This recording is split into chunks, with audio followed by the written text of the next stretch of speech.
En effet, lors du Conseil des ministres du 21 juin 2018, le gouvernement a annoncé la mise en place des mesures dites d'austérité au prétexte de juguler la crise économique et financière et de moderniser l'administration publique du Gabon.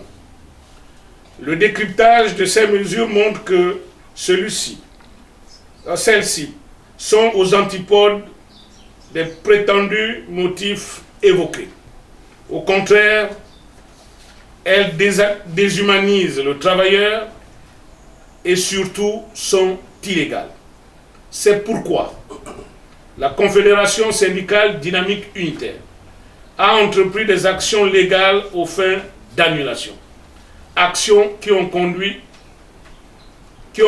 une issue favorable avec la décision numéro 217 du 30 octobre 2018 de la Cour constitutionnelle.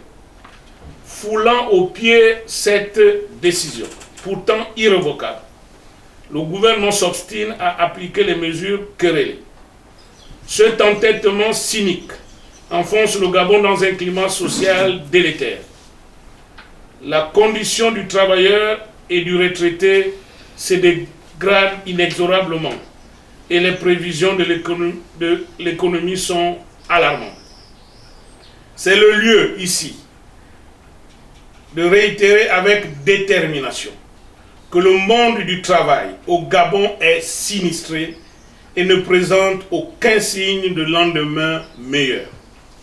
Travailleuses, travailleurs, chers concitoyens, la responsabilité de ce pourrissement incombe au gouvernement, détenteur d'un pouvoir sans pouvoir, surtout au regard de la situation inédite dans laquelle se trouve le Gabon depuis le 24 octobre 2018.